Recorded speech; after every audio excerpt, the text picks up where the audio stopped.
আমরা ছোটবেলায় স্লোগান দিতাম, রাজশাহী কলেজে যখন পড়তাম তখন স্লোগান দিতাম যে মিজান ভাই আছে, আপনাদের সাবেক মেয়র, আপনাদের প্রাণের নেতা। একসাথে রাজশাহী কলেজে স্লোগান দিতাম। কি স্লোগান জানেন? ভারতের হাসিনা ভারতে ফিরে যেত। আশ্চর্য ঘটনা, সেই হাসিনা ভারতে ফিরে গেছে। ভারতের হাসিনা ভারতে ফিরে যা, ভারতে চলে যা, ভারতের হাসিনা নয়াদিল্লির হাসিনা। দারুণ কথা না? দেশের যে বেগম খালেদা জিয়া বলেছিল, পালাবার পথ পাবেন না, মানুষের উপর অন্যায় করেন না, অত্যাচার করেন না, জুলুম করেন না, কৃষকের হক মারেন না, মানা করেছিল যে পালানোর পথ পাবেন না। পালানোর পথ পেয়েছে? কোথায় দিয়ে গেছে? আকাশ দিয়ে কাপ্তারে উড়ে যেতে হয়েছে, পথ নাই, আকাশ পথ দিয়ে পালিয়ে যেতে হয়েছে। সারা বাংলাদেশে তার সেই শেখ হাসিনা সুযোগ্য সন্তানদেরকে ফেলে রেখে, এতিম করে দিয়ে তাদের নাকি শেষ ঠিকানা আশ্রয়স্থল, সেই ঠিকানা নিজেই পালিয়ে গেছে।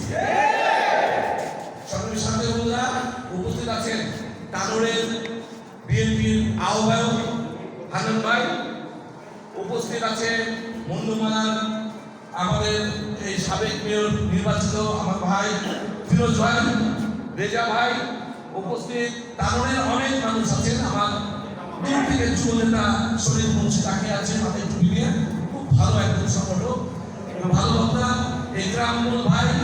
আমি সবার নাম নিয়ে এখন দিতে পারবো না। আমার আসলে তারপরে দীর্ঘদিন পর এই অডিটোরিয়ামটা কিন্তু বিএনপির আমলের তৈরি। এই ছাত্রদল যখন করতাম তখন এই রুমে মিটিং আমি একবার এসেছিলাম। ছাত্রদল মানে কত 17 বছরেরও আগে, মানে যত সম্ভব আমি এইটা 2004-এর দিকে আমি এসেছিলাম। আজকে এতদিন পর এই কৃষক দলের এই পরিচিতি সভায় আমি এসেছি। কাদের পরিচিতি? কৃষক দলের পরিচিতি, যে আপনাদেরকে নতুন নেতৃত্ব দিয়েছি। সেই নেতৃত্ব এখানে নাসির, সাবেক ছাত্র নেতা নাসির উদ্দিন মিঠু, আপনি সামনে দাঁড়ান, সামনে দাঁড়ান, সবাই দেখুন, সামনে দাঁড়ান। নাসির সদস্য সচিব মোতালেব হোসেন, সামনে দাঁড়ান। আর বিএম আহমেদ, 3 জন আপনারা দাঁড়ান। পৌর কমিটির 3 জন সামনে দাঁড়ান। ভাইজান, রাজনীতিতে আমি একটা কথা আমি প্রায় বলি যে একটু কথা বলেন না। 3 জন পৌর 3 জন এবার দাঁড়ান, এবারে দাঁড়ান। আপনারা যাদেরকে আমরা দিয়েছি তাদেরকে চেনেন? এই রাজনীতিতে মেন কথা হলো চেনো এবং চেনাও। রাজনীতিতে প্রথম কথা হলো চেনো এবং চেনাও। আমি যদি আপনাদেরকে না চিনি যে এইটা বিএনপির কর্মী, এইটা যুবদলের কর্মী, এইটার বাড়ি খামারদা, এইটার বাড়ি পাচুন্দ, এইটার বাড়ি মুন্ডুমালা, এইটার বাড়ি আমাদের কি বলে কলমা, এইটা যদি আমি না চিন্তা করতে পারি তাহলে আমি কিভাবে, আমি কাকে কিভাবে কি করব? তাই কর্মীদেরকে আগে চিনতে হবে, আবার কর্মীকেও চিনাতে হবে যে আমি কে। তাহলে একটা সম্পর্ক তৈরি করতে হবে।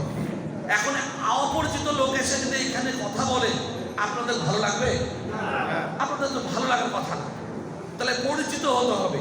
আপনি কর্মীকে চিনবেন না, কর্মীর বাড়ি ঘর চিনবেন না, কর্মীর বাপ মাকে চিনবেন না, কর্মীর এলাকা চিনবেন না, আপনি নেতৃত্ব দিবেন, এটা হতে পারে না। তাই তাদের কাছে উদ্দেশ্য বলতে চাচ্ছি, আপনাদের মোবাইলে কৃষক দলের শুধু না, বিএনপি যুবদল সবার নাম্বারগুলো সেভ করে রাখবেন। আর মাঝে মাঝে সেই নামগুলো ভোলার চেষ্টা করে ফোন দিবেন, তাদের সাথে কথা বলবেন, খোঁজ নেবেন, কেমন আছে, কি করছো, এই খোঁজগুলো আপনারা নেবেন।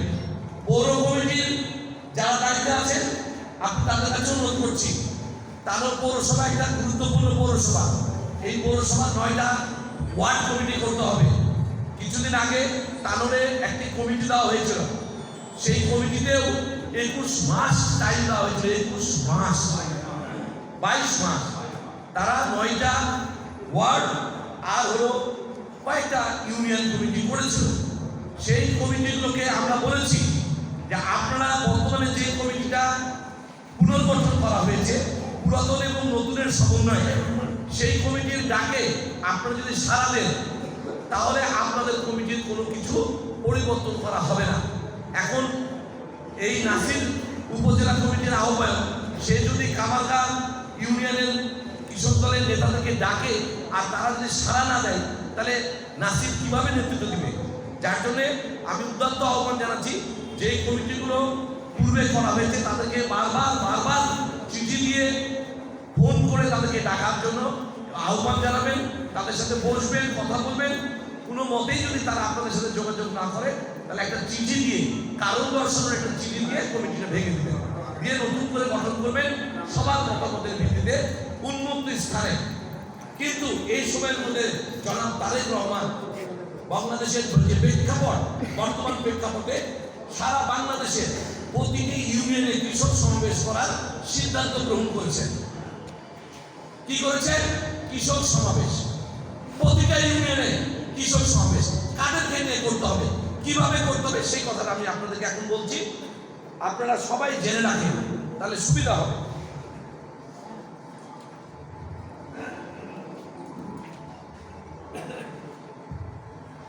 কৃষক সমাবেশ 2 দিন আগে পরপর 2 দিন এলাকার মাইকিং করতে হবে, এলাকায় মাইকিং করতে হবে। কৃষক সমাবেশ ধরন হবে সর্বদলীয়, মানে আপনার সব দলের লোকরা, সব দলের কৃষকরা সেখানে উপস্থিত থাকতে পারবে, সব দলের। এখানে কৃষকদের মধ্যে কোনো ভেদাভেদ করা যাবে না। কৃষক সমাবেশ আয়োজক হবে জাতীয়তাবাদী কৃষক দল, কিন্তু সকল দলের সমর্থক কৃষকের অংশগ্রহণ নিশ্চিত করতে হবে। কোনোভাবেই কৃষক সমাবেশটি কর্মী সভা বা দলীয় সভায় রূপ দেওয়া যাবে না, মানে ওখানে সম্মেলন করা যাবে না, শুধু বক্তৃতা দিয়েই চলে যাবে, বক্তৃতা দিয়ে চলবে না। উপজেলা কৃষি কারা থাকবে সেখানে? উপজেলা কৃষি অফিস থেকে সরকারিভাবে উপকারভোগী কৃষকদের তালিকা সংগ্রহ করতে হবে। কৃষক সমাবেশে ধনী কৃষক যারা আনুমানিক 100 বিঘা জমি আছে, মধ্যম কৃষক হলো যাদের 50 বিঘা জমি আছে, স্বাবলম্বী কৃষক আনুমানিক 20 বিঘা জমি আছে, তাদের অংশগ্রহণ নিশ্চিত করতে হবে। এছাড়াও ভূমিহীন কৃষক এবং বর্গা চাষিদের উপস্থিত থাকতে হবে। কৃষক সমাবেশে উপস্থিত কৃষকদের আপ্যায়নের ব্যবস্থা করতে হবে। আপ্যায়নটা কেমন? মুড়ি, বিস্কুট, সবজি, খিচুড়ি, এর বেশি কিছু না। বিরিয়ানি কাচ্ছি চলবে না। কথা বোঝা গেছে? ক্লিয়ার?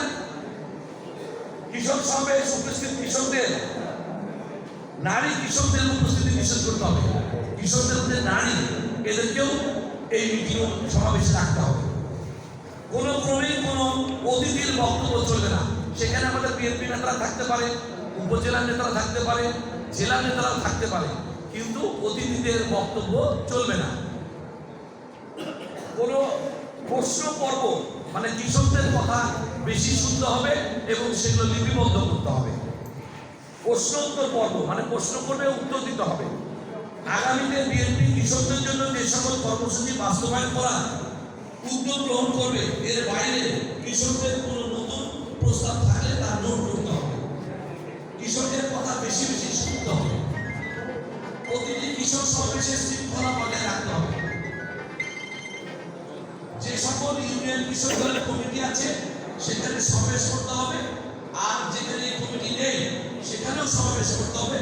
তবে খুব দ্রুত ইউনিয়ন কৃষক কমিটিগুলো গঠন করে ফেলতে হবে। সমাবেশে অবশ্যই বিকেল বেলায় খেলার মাঠে করতে হবে। আর প্রতিটি কৃষক সমাবেশকে কমপক্ষে আধা ঘন্টা, সর্বোচ্চ 1 ঘন্টার মধ্যে শেষ করতে হবে। নিয়মগুলো বুঝতে পারলেন? প্রতিটি সমাবেশে জেলা কৃষক দলের কমিটির মাধ্যমে বিভাগীয় উপকমিটিকে অবহিত করতে হবে। এখন আপনারা কি সবাই বুঝতে পারলেন? কৃষক সমাবেশ করা যাবে, প্রতিটা ইউনিয়নে করা যাবে। তাহলে আমাদের সেই কৃষকের লিস্টটা নাসির সাহেব কিভাবে সংগ্রহ করবেন? উপজেলা কৃষি অফিসের কাছে যে বলবেন যে আপনাদের যে তালিকা আছে সেই তালিকাটা ফটোকপি করে দিবেন। ফটোকপি করা আমরা করব না, ওনারা করে আমাদেরকে দিবেন। আপনিও সেই কমিটির ওখানে মোবাইল নাম্বার আছে, কৃষকের নাম আছে, সেইটাকে ইউনিয়ন ওয়াইজ ভাগ করবেন, দিয়ে আপনি দ্রুততার সাথে ইউনিয়ন কমিটিগুলো করে ফেলেন। অত টাইম নেওয়া যাবে না, অত সময় দেওয়া যাবে না। 3 মাসের মধ্যে আমাদের কৃষক সমাবেশ শেষ করতে হবে। তাহলে আমাদের কয়টা ইউনিয়ন?